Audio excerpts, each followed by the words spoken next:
საუკუნის პორტრეტები საზოგადოებრივ არხზე.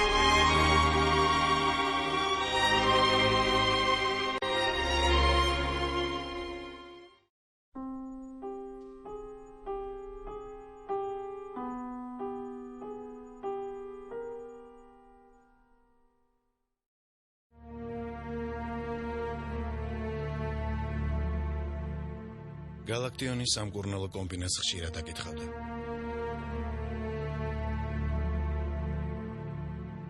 თვითმკვლელობამდე 1 წლით ადრე დაბიძე ვაკის კლინიკაში 4-ჯერ მოხვდა.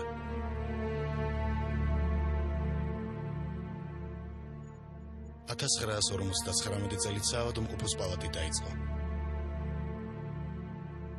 სამკვირიანი კურსი 5 მარტს დასრულდა.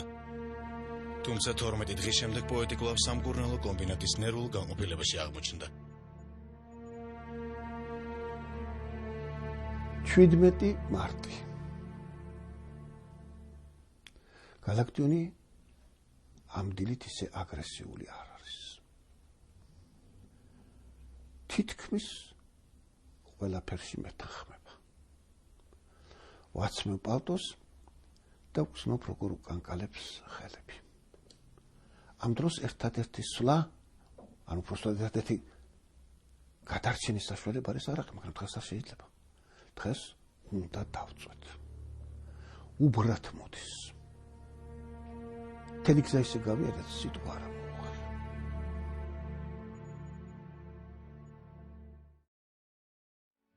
თვითმკვლელობაზე გალაქტიონი ბავშვობიდანვე ფიქრობდა.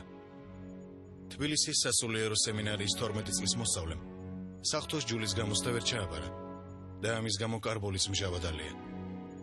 წლების მომატებასთან ერთად თავის მოკვლის სურვილი კიდევ უფრო იზრდებოდა. ისევ მაწვალებს ფიქრი თვითმკვლელობაზე, რომელიც მეგონა რომ სამუდამოდ ჩამოვიშორე.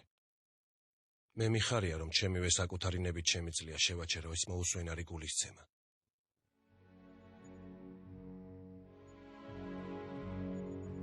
$1959 წელს თვითმკვლელობაზე ფიქრი ძლიერდება.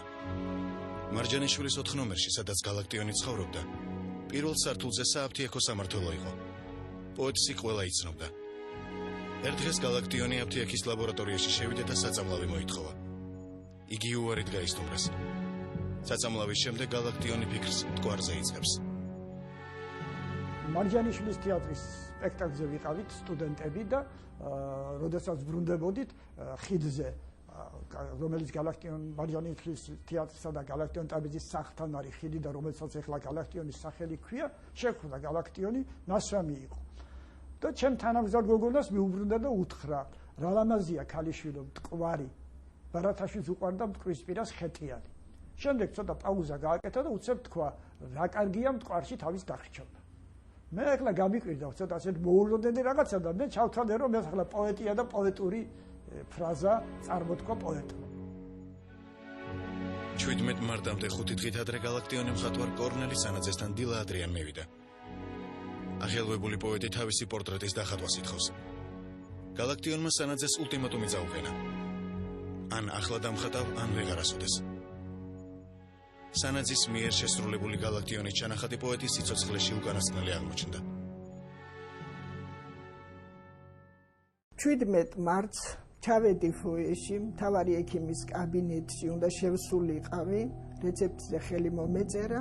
ამ დროს ფოიეში კრესლოში დავინახე ბატონი გალაქტიონი, იყო 10 საათი. ბატონი გალაქტიონი მოწყენილი, თავით ჩაღუნული იჯდა სავარძელში. რომ დავინახე, თავი ასწია, ოდნავ ასე ამომხედა, მომესალმა. და მე ისევ წვები თქვენ დაწესებულებაში. ეგ სიტყვა მითხრა. ვანის რაიონის სოფელ ჭვისში, ერთსართულიან სახლში, სადაც პოეტი დაიბადა, გალაქტიონმა დედასთან და ძმასთან ერთად 9 წელი გაატარა. გატონია. ასე ეძახდა გალაქტიონს მოფერებით დედა მთელი ცხოვრების მანძილზე. გენიოსი პოეტი მისთვის უბრალოდ შვილი იყო. შვილი, რომლის გაგებაც ხშირად შეუძლებელი ხდებოდა. ერთხელ გალაქტიონი დედასთან სოფელში ჩავიდა. დილით შვილის ოთახში შესულმა მაკრინემ უცნაური სურათი დაინახა. მშობელს მოულოდნელობისგან გული წავიდა. 37 წლის გატონია ფანჯარასთან იდგა და მზის სხივებს თავდავიწყებით კოცნიდა. პოეტური ნიჭი გალაქტიონმა ადრეულ ასაკში გამოავლინა. 1908 წელს ჟურნალ კვალში მისი პირველი ლექსი შავი ღრუბელი იბეჭდება. 6 წლის შემდეგ იგი უკვე კრებულს გამოსცემს. მისი ლექსები თანდათან მთელ ქვეყანას იპყრობს. 1914 წლიდან გალაქტიონი ზედიზედ რამდენიმე შედევრს ქმნის.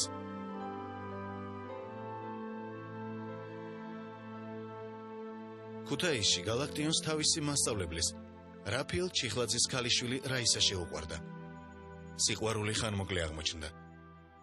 რაისა სასწავლებლად კიევში გაემგზავრა და იქვე გათხოვდა. პირველ სიყვარულს გალაქტიონმა უსიყვარულოდ მიუძღვნა. უსიყვარულოდ მზიარ სუფევს ცის კამარაზე. სიო არ დაქრის, ტყი არ ქრთება სასიხარულოდ. უსიყვარულოდ არ არსებობს არც სილამაზე, არც უკვდავება არ არსებობს უსიყვარულოდ. მაგრამ სულ სხვაა სიყვარული უკანასკნელი. როგორც ყვავილი შემოდგომის ხშირად პირველს ჯობს, იგი არ უხმობს ქარიშხლიან. ერთი წლის შემდეგ ქვეყანას უკვე მერი მოევლინა. პოეტურ სამყაროში გავრცელებულ სახეს გალაქტიონმა მიწიერი მერი შერვაშიძე ჩაჩბა მიუსადაგა. იმპერატრიცას ფრეილინას პოეტი პირადად არ იცნობდა.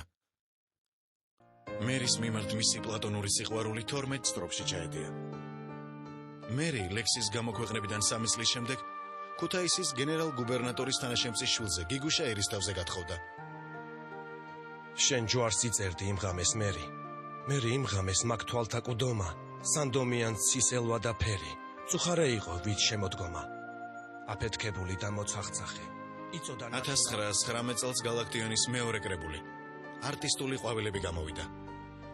მასში გაერთიანდა მე და ღამე, მესაფლავე, ლურჯა ცხენები, მერი, თაწმინდის ღამე, გურიის მთები. სულ 86 ლექსი. გალაქტიონის შედევრები ერთი ამოსუნთქვით დაწერილს გავდა. პოეტს რითმებს თითქოს ღმერთი კარნახობდა და მას ქაღალდზე მხოლოდ ლექსის გადატანა რჩებოდა.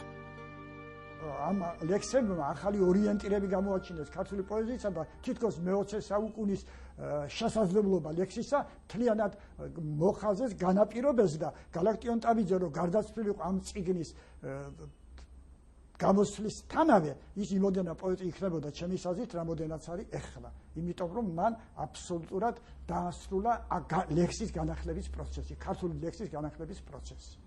შემდეგ პერიოდში გრძელდებოდა ეს პროცესი, გაგრძელდა 1926 წლის ჩათვლით კიდე და ეს არის ჩემი აზრით ქართული პოეზიის მეორე რენესანსი. მე ასე დავარქმევდი ამას და მხოლოდ შედევრებს წერდა, იშვიათად რომ სუსტი ლექსი გამოჩნდეს. გალაქტიონი უკვე 2 საათია საავადმყოფოს პოეშია. მისთვის არავის ძალია. პალატა ლუქსი თბილისის ცენტრალური უნივერმაღის დირექტორს უკავია. თავისუფალი არც სხვა პალატებია. იგი სიგარეტს ეწევა და ბულთას სემს. იქნებოდა პირველი საათი, როდესაც ბატონი გალაქტიონი დავინახე, იჯდა ძალიან დაღონებული სავარძელში, დრო და დრო დგებოდა და სიგარეტს ეწევოდა. როცა მივედი და მინდოდა გავსაუბრებულიყო, თავი ჩაღუნა და თითქმის ჩემთვის არ შემოუხედავს. ნახე რომ არ იყო ხასიათზე და მეც რა თქმა უნდა არაფერი შევეკითხე. დაახლოებით იჯდა აქ ამ სავარძელში 1-2 საათი მაინც. პოეში გალაქტიონი გაზეთსაც კითხულობს. 17 მარტის კომუნისტში სამგლოვიარო განცხადებაა გამოქვეყნებული. მწერალ შალვა დადიანს, რომელიც სამკურნალო კომბინატში გარდაიცვალა, მთაწმინდის პანთეონში დაკრძალავენ. საავადმყოფოში გალაქტიონი უნებლიე შემსწრე გახდა შალვა დადიანის გარდაცვალების ფაქტისა.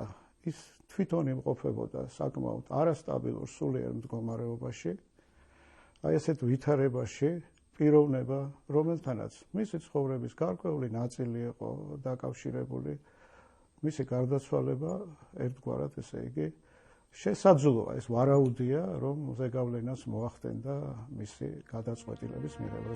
დაახლოებით 12 საათზე სამკურნალო კომბინატში საზოგადო მოღვაწეთა ჯგუფი გამოჩნდა. ამ დროს თვალი მოვყარით მწერალთა